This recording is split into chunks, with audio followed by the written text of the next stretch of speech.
ketika itu ada tiga kasus timah, kasus CPO dan juga kasus ekspor gula ya. Dan saat itu ya si Marcella bersama dengan Ari Bakri ya, disingkat dengan ARB, bukan Abu Rizal Bakri ya, dan juga bukan Anies Rashid Baswedan. Ari Bakri ini ada uangnya, ARB yang satu lagi nggak ada uangnya. Jadi ketahuanlah mereka itu ternyata menyuap 4 orang hakim ya. Yang pertama itu adalah Kepala Pengadilan Negeri Jakarta Pusat, kalau nggak salah ketuanya itu siapa namanya, Muhammad Arif Nuryanta ya. Setelah itu ya nyampe lah uang ini ke tangannya Kepala atau Ketua PN Jakarta Pusat ya, M. Arif Nuryanta, sebesar 60 miliar. Nah, 60 miliar ini diambillah sekitar ada 38 miliar. Untuk dia pribadi 22 miliar dibagi sama 3 orang hakim lainnya. Bayangkan, langsung dipotong atas biar kembali 38 miliar untuk dia, 22 miliar dikasih sama hakim yang lain. Bagi tiga. Masing-masing 7 miliar. Kan begitu. Sisa 1 miliar, bentar-bentar kalian lah itu. Sama dia 38 miliar, sama 3 orang hakim ini masing-masing 7 miliar. Udah banyak itu, bisa beli berapa ruko itu, Nah, setelah diselidiki, dilakukan penyidikan ya, ternyata ya ada kaitannya ya. Kaitannya apa itu? Mereka ini ternyata selama ini sebelum terjadi penangkapan Marcella Santoso beserta Ari Bakri ya, mereka menyewa atau meng-hire bos dari para buzzer. Salah satunya direktur dari Jak TV. Ya, direktur dari Jak TV bekerja samalah mereka. Dibuatlah konten-konten yang menyerang ya, konten-konten yang menyerang kejaksaan ya. Dikatakanlah bahwasanya jaksa itu membabi buta, dikatakanlah bahwasanya pekerjaan para penyidik itu tidak ada yang benar, dikatakanlah dicurigai bahwasanya jaksa agung itu hanya cari nama, diungkapkannya lah semuanya bahwasanya jaksa agung punya 5 istri. Pak, kalau bikin hoax itu nggak kayak gitu caranya, bro. 5 istri, main cantik kau sih. Ternyata diakuinya dia juga yang mendanai buzzer-buzzer ini untuk mengangkat masalah Indonesia Gelap, RUU TNI, dan juga masalah petisi, kan begitu. Itu ada dengan maksud dan tujuan untuk menggagalkan penyidikan dan tuntutan, dengan maksud dan untuk membuat opini publik, membuat opini para majelis hakim bahwa apa yang dilakukan oleh penyidik itu adalah tidak benar. Itu sering poinnya, dan itu telah kami temukan di dalam alat bukti BBE dan bukti yang lain. Fakta-fakta itu ada, sehingga lebih ditanyakan apa maksud dan tujuan saudara dalam hal ini masih satu soal perbuatan seperti ini. Dan ini terbukti juga dengan pengakuan para saksi yang saat ini sudah ditingkatkan statusnya menjadi penyidik, sebagai tersangka penyidik. Siapa itu? Yaitu yang pertama saya sebut adalah Tian Babian, Jak TV. Bagaimana sudah mengenai semua, sudah pernah mendengar semua. Sekarang begini, kutanya dulu sama kalian ya, apa, ingat ini ya, apa kepentingannya ya membuat konten-konten terkait dengan Indonesia Gelap, dengan revisi Undang-Undang TNI dan juga petisi, kalau tidak ada kaitannya dengan mereka? Ini perlu ditelusuri ini. Memang untuk saat ini ya, dia ini secara tidak langsung secara langsung mendanai pembuatan konten. Kan begitu, membiayai pembuatan konten. Berarti kalau sudah ada dana untuk membuat konten, berarti ya ada juga dananya untuk membayar aksi-aksi demikian. Untuk apa kepentingannya coba? Apa kepentingannya? Aku tanya dulu sama kalian, apa kepentingannya bikin konten-konten seperti itu? Ya, pasti ada kaitannya. Pokoknya kita dorong kepada kejaksaan, ya, tolong usut tuntas. Berarti dia ini ya bukan hanya sekedar pendana konten ya, tapi di baliknya juga ada pasti pendana dari aksi-aksi berikut. Pasti dong ya, coba bayangkan kalian, Coba kalau misalnya aku menjadi seorang aku bayar buzzer, ya, aku seorang kepala daerah, aku bayar buzzer untuk untuk menaikkan nama aku dan juga menjelek-jelekkan pihak lawan. Aku misalnya katakanlah mau jadi anggota dewan atau mau jadi kepala daerah, kan begitu.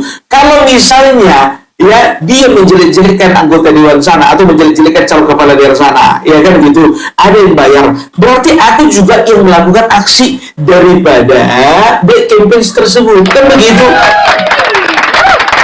Apa mau dia kerja capek-capek dan itu dia tahu kalian resikonya apa? Resikonya kan ditangkap polisi, resikonya mereka itu melanggar hukum, kan begitu ya. Resikonya pasti ada sebuah konsekuensi oleh karena tindakan pidana mereka, kan begitu. Nah, sama seperti Marcella ini, untuk apa dia bikin konten mengenai petisi, mengenai Indonesia Gelap dan juga mengenai RUU penolakan revisi Undang-Undang TNI? Berarti dibalik daripada si Marcella Santoso ini ada buhir yang sangat besar. Udah ngerti kan? Jadi Marcella Santoso ini, ingat ya, bukan dia penyumbangnya, tapi dia yang membagi-bagikan uang itu. Ya, sebagai donatur utama itu itulah perusahaan-perusahaan itu dan juga pengusaha-pengusaha korup. Selesai, udah terbuka semua. Sudah terbuka semuanya. Kan begitu. Mau bilang apa lagi? Dia minta maaf loh. Dia minta maaf ya, kepada kejaksaan, kepada pemerintahan, kepada Bapak Prabowo. Dia minta maaf ya. Dia minta maaf. Kita lanjut videonya.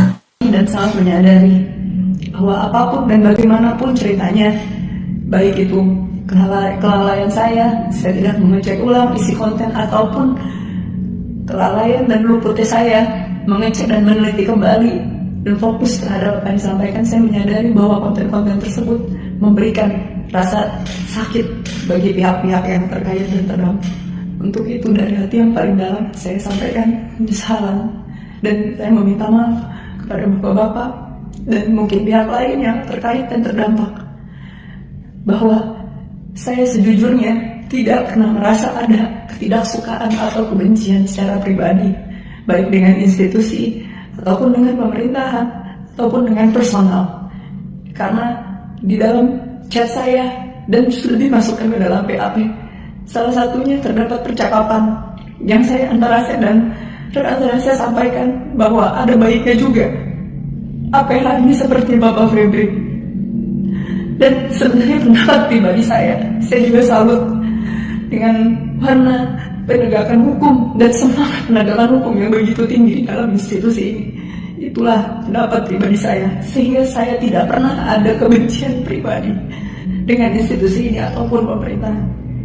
Bahwa hingga terdapat konten-konten yang ternyata baru saya ketahui banyak juga dalam pendidikan ini, saya apapun dan bagaimanapun ceritanya saya sampaikan. Saya minta maaf terutama bagi pihak-pihak yang tersakiti dan terdampak, bahwa saya tidak bisa melakukan apapun. Saya sebagai manusia, saya hanya bisa meminta maaf.